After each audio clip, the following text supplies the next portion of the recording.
지난 주일에는 소아시아 7교회 중에서 첫 번째 교회를 다뤘습니다. 에베소 교회죠. 오늘은 마지막 7번째 교회를 다루려고 합니다. 가운데 있는 5개의 교회는 기회가 될 때마다 다루겠습니다. 에베소 교회 굉장히 모범적인 교회였습니다. 열심히 특심한 교회였죠. 그래서 주님께 많은 칭찬을 받았습니다. 5가지 칭찬을 받았다고 그랬죠.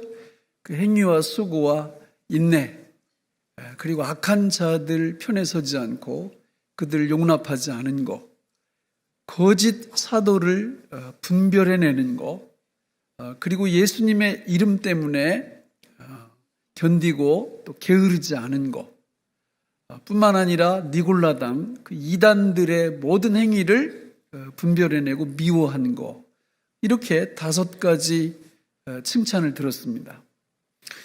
기독교 신앙이란 이론이 아닙니다. 어떤 분들은 예수님 믿으세요? 그럼 나 믿어요. 그뿐이에요. 그냥 말뿐이에요. 그런 믿음은 믿음이 아닙니다. 진짜 믿음은 행위가 뒤따르는 믿음입니다. 그 믿음을 살아있는 믿음이라 이렇게 말하는 것이고, 에베소 교회가 그런 믿음을 가졌었습니다. 에베소서가 쓰여질 때가 주후 한 5, 60년경.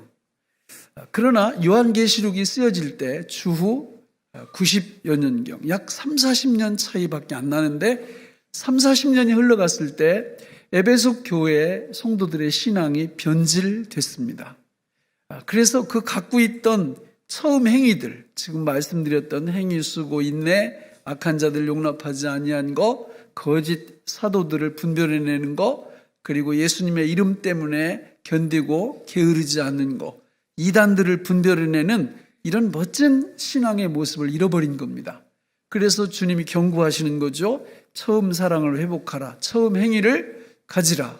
그 행위를 갖지 않으면 뭘 옮긴다고 그랬어요?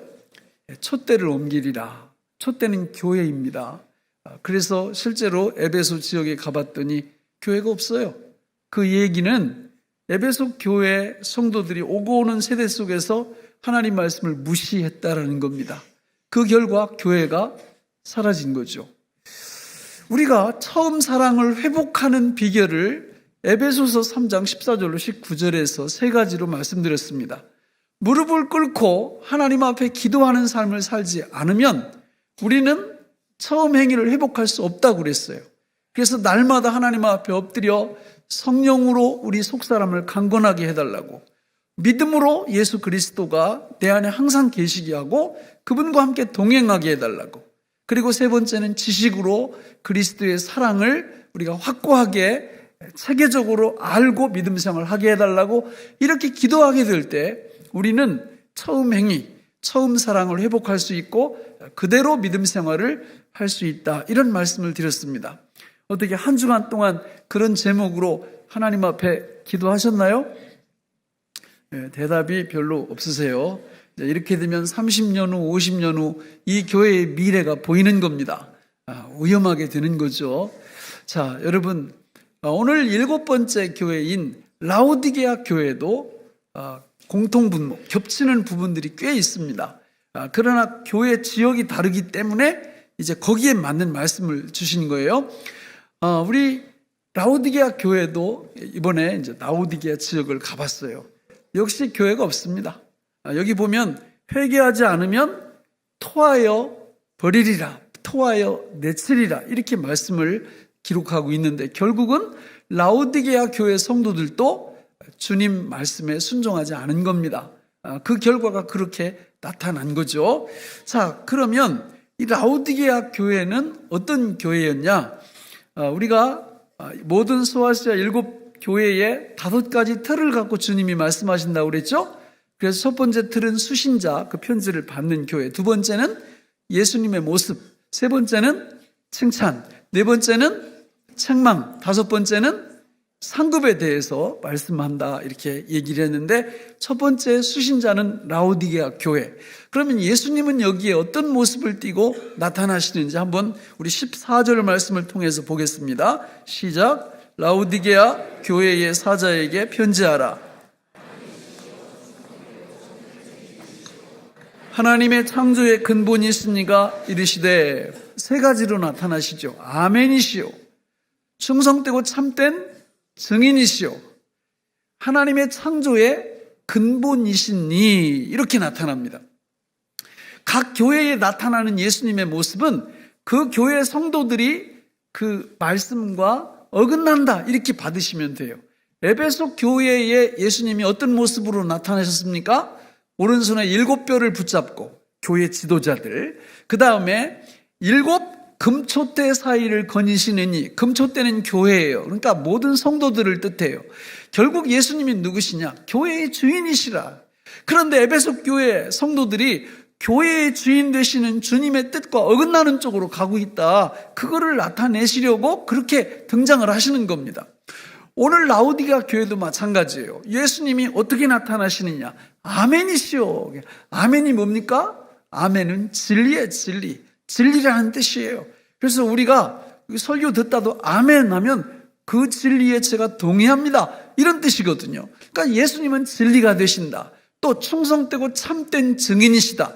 예수님이 누구시냐? 신실하신 분이라, 그 말이죠. 그러나 지금 라우디게아 교회 성도들은 신실함을 잃어버렸어요. 신실하지 않아요, 하나님 앞에. 또 하나님의 창조의 근본이시니, 내가 누구라는 거예요? 창조주라, 그런 뜻이에요. 그 창조주, 내가 너희들 만든 하나님인데 어떻게 내 뜻대로 안 살 수가 있냐, 이런 뜻입니다. 그러니까 여기 나타나는 예수님의 세 가지 모습은 라우디게아 교회 교인들을 책망하시는 그런 수단으로 등장하시는 거죠. 그러면 세 번째는 뭡니까?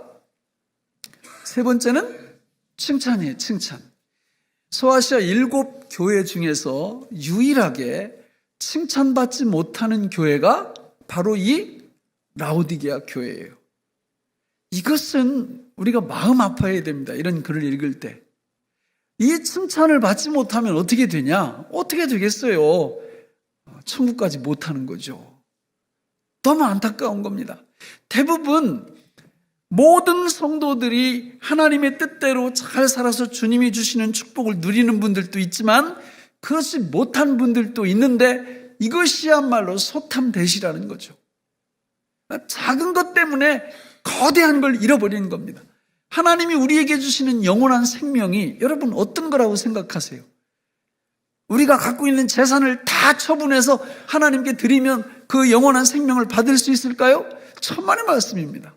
어림도 없습니다. 아니면 우리 생명을 그분께 드리면 그분이 갖고 있는 영원한 영생을 우리한테 주실 수 있을까요? 불가능합니다. 돈으로도 생명으로도 그 무엇으로도 그분이 주시는 영원한 생명을 우리가 누릴 수가 없어요. 그것은 오직 예수 그리스도를 믿을 때 믿음의 대가로 우리한테 주시는, 거저 주시는 선물인 줄로 믿습니다. 그런데 적지 않은 분들이 막 바꿔요. 그거 있다가 금방 사라질 그런 것들로 영생을 바꿔버려요. 아프리카의 서구 열강에 처음에 이렇게 들어갈 때 가봤더니 어린 아이들이 말이죠, 막 다이아몬드 원석을 갖고 공깃돌 놀이라고 장난을 치는 거예요. 그러니까 이 나쁜 사람들이 눈깔 사탕 하나 이렇게 주고 먹으니까 굉장히 달잖아요. 그러니까 야, 이거 하나 줄 테니까 그거하고 바꾸자. 맞바꿨다는 거 아니에요. 그러니까 우리가 그런 얘기를 들으면, 야, 세상에 모르고 저런 바보들이 어디 있냐, 이렇게 생각하지만, 실제로 오늘날 현대 교회 그리스도인들이 하나님을 섬기고 주님을 섬기는 이런 모습들을 보면 똑같다, 그 말이에요. 그 작은 물질적 이런 거 하나 극복을 못하고 결국은 영원한 생명과 맞바꿔 버려요. 우리가 이 말씀을 공부하다 보면 그런 모습들이 너무 많이 나옵니다. 칭찬을 받지 못해요, 믿음 생활하면서. 그냥 예수님 믿어요? 나 믿죠. 어떻게 믿는데요? 그냥 이력서 쓸 때 종교란에 기독교라고 제가 적죠. 그뿐이에요. 그러니 무슨 칭찬을 받겠습니까? 칭찬은 고사하고 오늘 여기 나오는 책망, 뼈아픈 책망을 받게 되는 거죠. 그 뼈아픈 책망이 어디 나옵니까? 15절로 17절에 나오는데 우리 같이 한번 읽어볼까요? 시작. 내가 내 행위를 아노니 내가 차지도 아니하고 뜨겁지도 아니하도다. 내가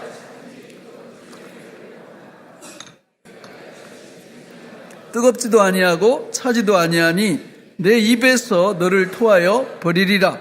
내가 말하기를 나는 부자라 부요하여 부족한 것이 없다 하나 내 곤고한 것과 가련한 것과 가난한 것과 눈먼 것과 벌거벗은 것을 알지 못하는도다. 그러니까 우리의 신앙은 차든지 더웁든지, 다시 말하면 뜨거워야 된다 그 말이에요. 그러니까 어떤 분은 이걸 막 해석하면서 뜨거운 건 이런 거고 찬 건 이런 거, 그런 뜻이 아니에요. 차든지 더웁든지 하라는 거는 뜨겁게 믿음 생활하라, 열심히 믿음 생활하라, 그런 뜻이지. 만약에 그렇게 되지 않으니까 신앙이 어떻게 바뀌어요? 미지근해요. 거기 가보니까 진짜 미지근한 물이 와요. 저쪽 골로새 쪽에서는 냉천수가 막 흘러 들어오고요. 히에라볼리 쪽에서는 온천수가 이렇게 흘러 들어와요. 거기로 이렇게.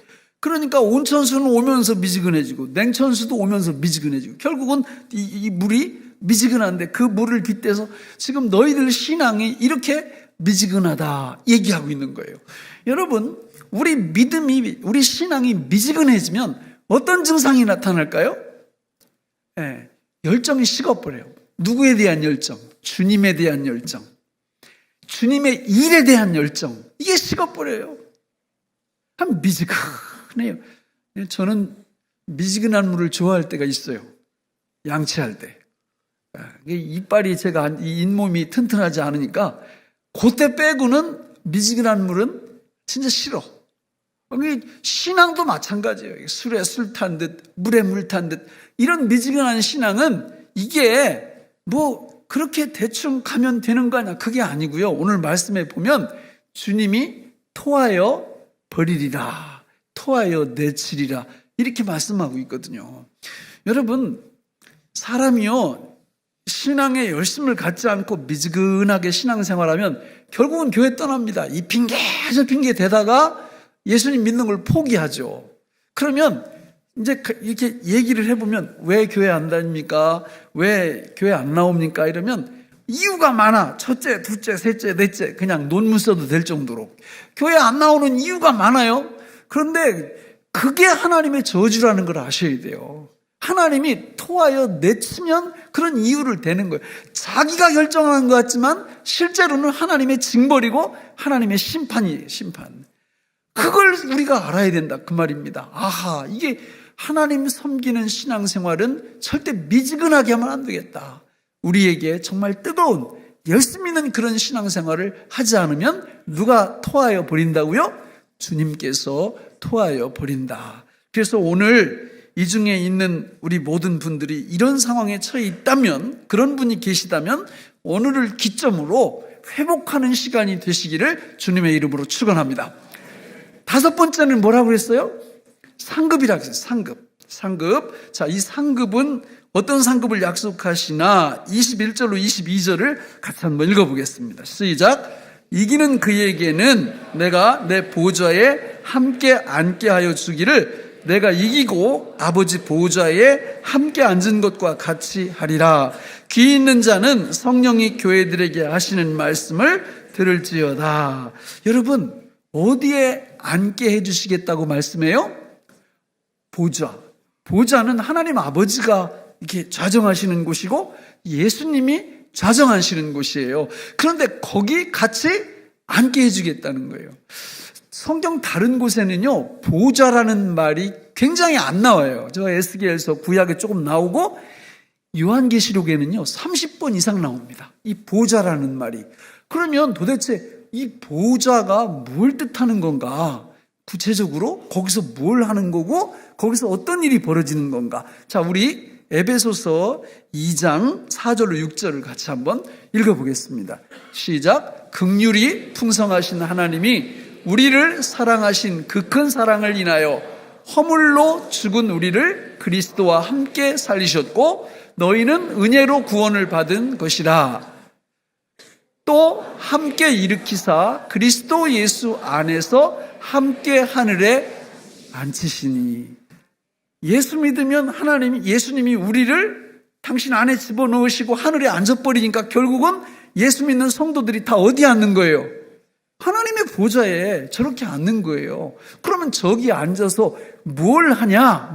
우리 마태복음 19장 28절을 한번 읽어보겠습니다. 시작. 예수께서 이르시되 내가 진실로 너희에게 이르노니 세상이 새롭게 되어 인자가 자기 영광의 보좌에 앉을 때에 나를 따르는 너희도 12 보좌에 앉아 이스라엘 12지파를 심판하리라. 여러분, 저 말은 한마디로 바꾸면 영원토록 왕으로 세워주시겠다, 그런 뜻이에요. 영원토록 왕으로. 우리나라 요즘 헌법 바꾼다고 막 난리를 쳐요. 근데 그 중에 하나가 대통령 5년 단임제를 바꿔서 8년, 4년에서 중임제를 만든다고. 제가 볼 때는 뭐 그 나물에 그 밥이 누가 뭐 조금 더 한다고 푸짐하게 나아지겠어요? 예? 근데 왜 그걸 4년을 늘리려고 그럴까?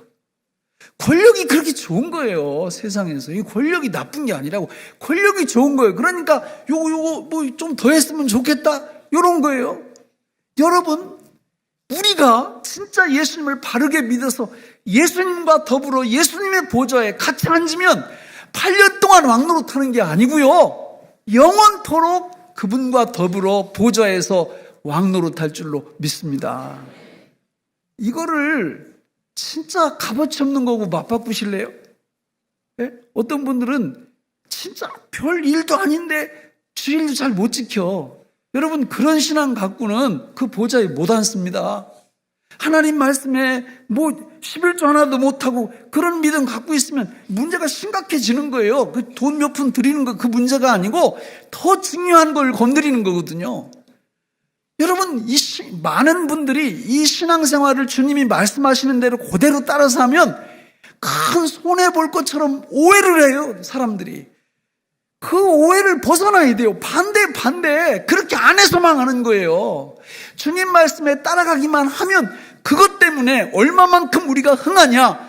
주님 보좌에 같이 앉아서 영원토록 그분과 더불어 왕노릇한다, 그 말입니다.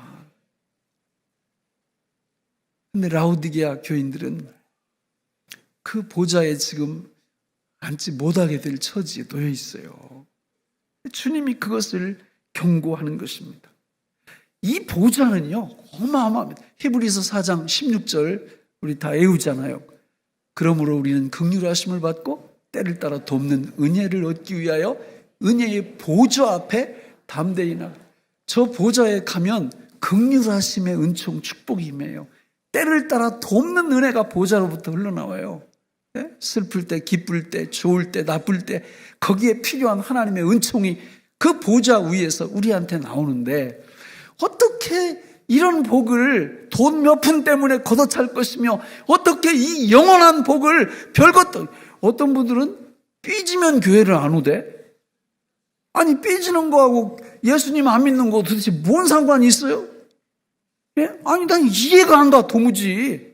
아니, 삐진 건 삐진 거고 예수님 믿는 건 믿는 거고, 그렇게 주님을 잘 섬겨야 이 보좌의 축복을 받죠. 절대 포기할 수 없는 겁니다. 이 영원한 이 보좌의 축복을 알면 여기에 우리의 모든 게 다 달려 있어요. 다 달려 있어요. 너무 소중한 이야기입니다. 저는 우리 교회에 나오는 분들이 정말 믿음 생활을 아주 똑부러지게 하셨으면 좋겠어요. 그래서 이 땅 위에서도 정말 하나님이 주시는 멋진 축복, 이따가 말씀드리겠지만 멋진 축복을 받고 우리 주님 보시기에 칭찬 듣는 그런 성도님들이 되시기를 바랍니다. 제가 볼 때 우리 교회는 참 너무 고마워요. 감사하고. 믿음 생활 잘해서 요 보좌의 축복을 누리는 분들이 적지 않습니다. 그러나 교회는 영적 목욕탕과 같아서 이제 막 신앙생활 시작한 분들도 있고 시험에 든 분들도 있고 이래서 이런 복을 누리지 못하는 분들도 꽤 있습니다. 오늘 그런 분들이 계시다면 이런 복을 회복하는 시간이 되시기를 바랍니다. 그러면 어떻게 회복할까? 18, 19절에 그 비결이 나와요. 같이 읽어볼까요? 시작.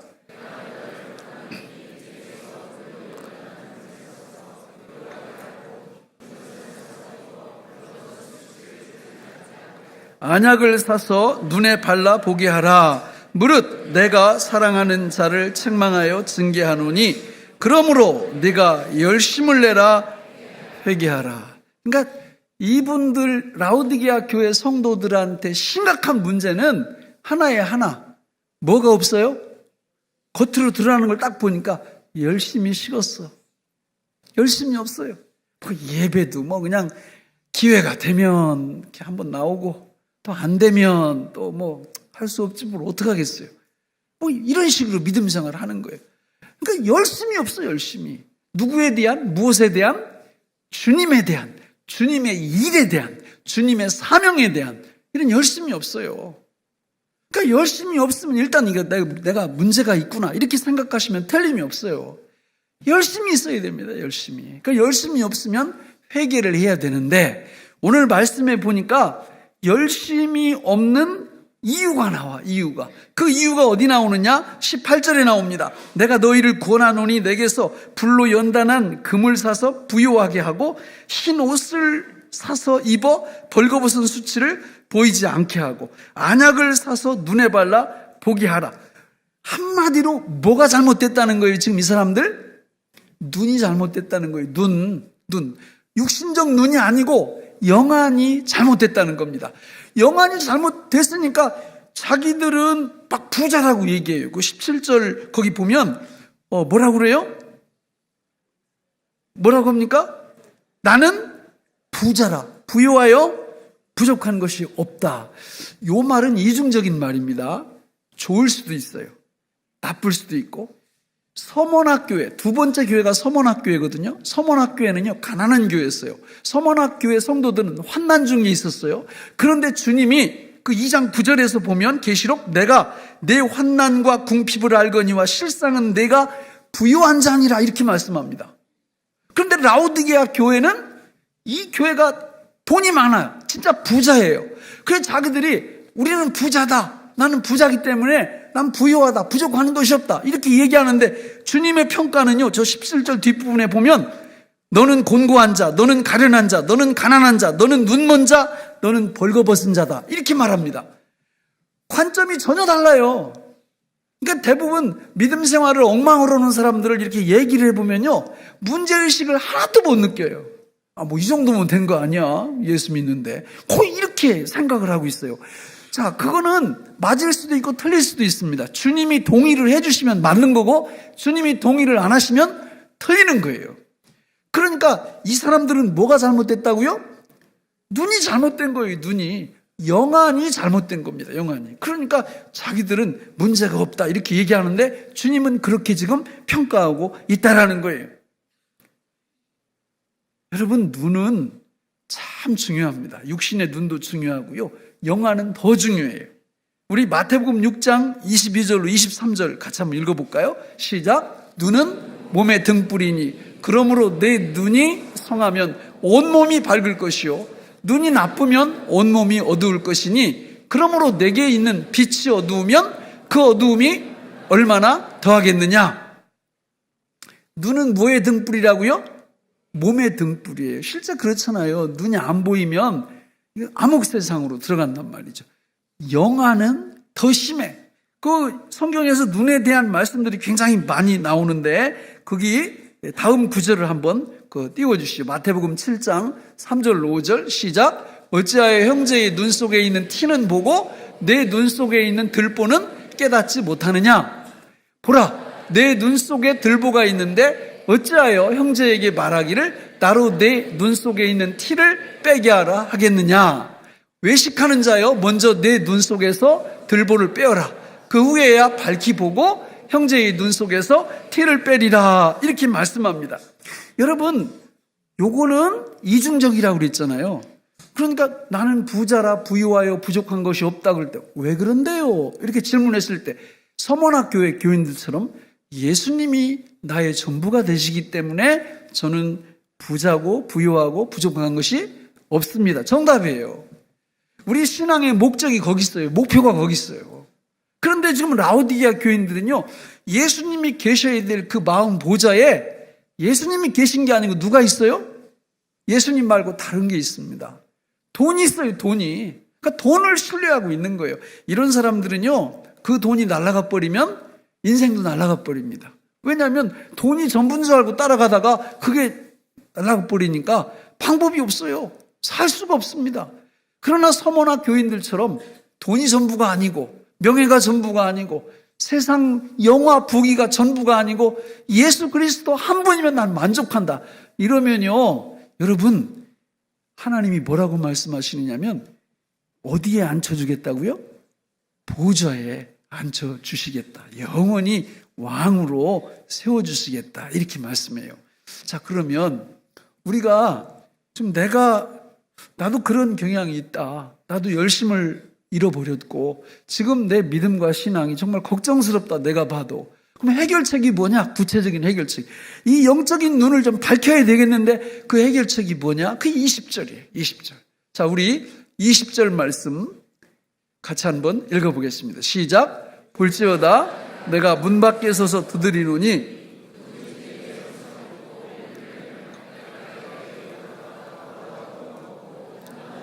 더불어 자, 우리 에베소 교회의 상급도 뭐였어요? 하나님 나라에 있는 생명나무의 열매를 주어 먹게 하리라. 여기도 볼지어다 내가 문 밖에 서서 두드리노니 누구든지 내 음성을 듣고 문을 열면 내가 예수님이 그에게로 들어가서 그와 더불어 먹고 그는 나와 더불어 먹으리라. 예수님이 왕이시거든요. 왕의 식탁에서 함께 먹고 마시게 하시겠다는 거예요. 그러면 이게 실제적인 말이냐? 이게 비유거든요. 비유. 그러니까 실제로 여러분 예수님하고 같이 드시나요? 아침에? 같이 겸상하고 나오셨어요? 그런 거 아니잖아요. 그런 거 아니. 이게 비유의 말씀인데 이게 뭐냐?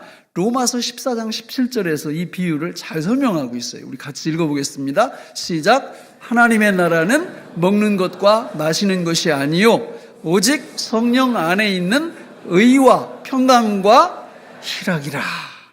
요게 생명나무의 열매고요. 요게 예수님과 같이 더불어 먹는 식탁교제의 축복이에요. 하나님의 나라는 먹는 것과 마시는 것이 아니요 오직 성령 안에 있는 의와 평강과 희락이라. 의가 뭐예요? 의가 칭의. 하나님이 나를 예수님 때문에 무한히 용납해 주신다는 거예요. 칭의의 은총. 이거를 하나님이 우리한테 딱 인을 쳐주신 거예요. 칭의의 은총을. 이걸 누리면 정말 이 땅 위에서 천국을 누리는 거예요. 두 번째가 뭐라고요? 평강. 지금 이 세상에 평강 없습니다. 무슨 평강이 있어요. 그러나 주님 안에, 예수님 안에 있는 하나님의 백성들에게는 세상에 알 수 없는, 세상에 줄 수 없는 그 평안이 있는데 이 평안은 누구한테 주냐? 누구한테 준다고요? 영안이 밝아지는 사람한테 하나님이 주신다. 영안이 밝아지는. 세 번째는 뭐라고요? 희락이 뭐예요? 내가 아는 사람 이름이 희락이가 있는데 기쁨이에요. 기쁨. 진짜 환경에 좌지우지 되지 않는 그 기쁨이 하나님이 이 땅에 살아가는 당신의 백성들한테 주시는 거예요. 몸이 아파도 사업이 좀 안 돼도 이 즐거움이 있어요. 이 기쁨이 있어요. 왜? 보좌에 앉을 생각을 하면, 보좌에 앉아서 누리는 은총을 생각을 하면 의와 평강과 희락이 우리한테 이 땅 위에서 순간순간 주어진다 그 말입니다. 이거 어디서 많이 들어보던 얘기 아니에요? 의와 평강과 희락.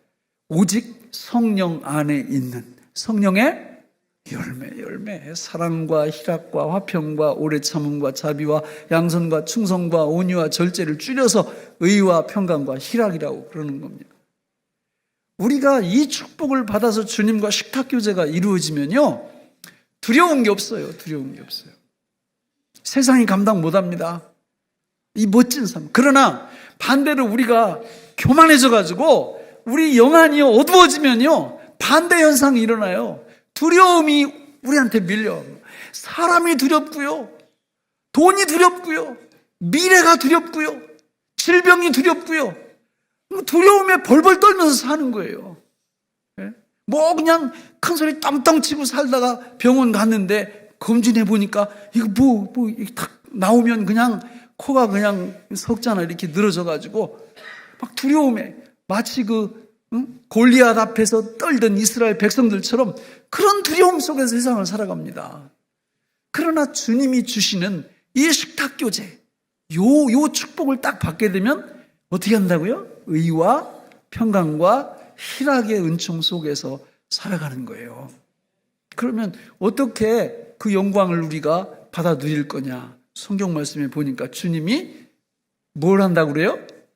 볼지어다 내가 문 밖에 서서 두드리노니. 주님은 뭐 하신다? 계속 두드리세요. 주님이 두드리는 음성을 들을 줄 알아야 돼요. 그럼 주님이 뭘로 두드릴까요? 우리 마음문을. 말씀으로 두드리는 겁니다. 지금 두드리고 계시잖아요. 설교 말씀으로 우리 마음문을 열으라고 두드리고 계시잖아요. 우리가 집에서 성경을 읽을 때 그게 두드리시는 거예요. 성경을 읽을 때 주님이 두드리시는 거라고요. 하나님의 말씀을 암송한 것을 묵상할 때 그게 주님이 두드리시는 거예요. 그러니까 말씀이 선포되는 자리에 열심을 낼 수밖에 없죠. 주님의 두드리는 그 음성을 들어야 되니까. 그러면 우리 쪽에서는 뭘 해야 된다고 그랬어요? 그분이 두드리시면 우리는 마음문을 열어야죠. 어떻게 여는 겁니까? 여는 방법이 무엇입니까?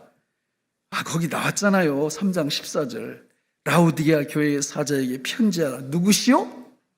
아멘이시오. 이렇게 아멘이시오.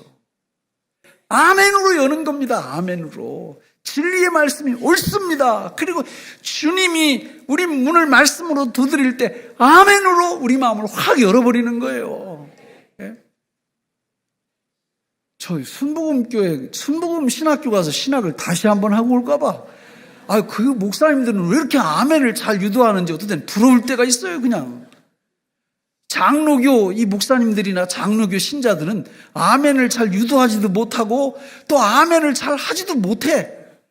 그런데 이게 필요하거든요. 이 아멘이 필요한 거예요. 아멘이. 아멘이. 내가 먼저 있던 교회는 말이죠. 그 수원제일교회 20년 전에 어떤 직업군인 집사님이 계셨는데 이분은 또 아멘을 너무 많이 해가지고 막 설교 시간에 아멘 이렇게 하는 게 아니라 아멘 아멘. 어떤 데는 3번까지는 아멘 아멘 아멘. 막 사람들이 설교 듣다 누구야 도대체. 그렇게 심하게는 안 할지라도 정말 하나님의 말씀이 선포될 때 아멘으로 우리가 받을 때 우리 마음의 문이 열리는 거고 그때 주님이 우리 마음 보좌에 들어오시는 거예요. 들어오셔서 좌정하시고 우리를 다스리시고 우리를 그분의 보좌로 초청하시는 겁니다. 아멘이 살아야 돼요. 아멘이. 네? 말씀을 맺겠습니다.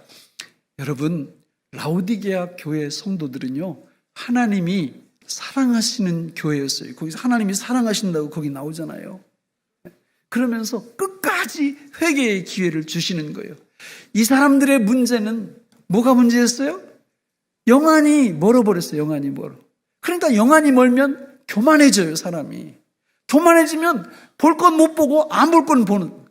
이렇게 되면 모든 신앙의 행동에 있어서 뭐가 사라져버린다? 열심히 사라져요. 열심히 사라져요. 그래서 술에 술 탄 듯 물에 물 탄 듯 그냥 믿음 생활을 아주 우리 시골 사투리로 개가 안 나게 합니다. 개가 안 나게 그냥. 이러면 어떻게 해야 되겠어요? 빨리 회개하는 방법은 주님이 우리 마음 문을 두드리실 때 아멘으로 열어드리면 다 회복이 돼요. 다 열심히 회복이 되고 그리고 식탁교제가 그때부터 이루어지면서 의와 평강과 희락의 축복이 임하고 보좌에 앉는 그 영광이 우리에게 주어지는 거예요. 저는 우리 교회 모든 성도님들이 정말 이 말씀을 통해서 오늘을 통해서 모든 것들이 회복되는 축복의 시간이 되시기를 예수님의 이름으로 축원합니다. 기도하겠습니다. 하나님 아버지, 오늘 우리에게 주신 이 말씀이 생명의 양식이 되게 하여 주옵소서. 예수님의 이름으로 기도하옵나이다. 아멘.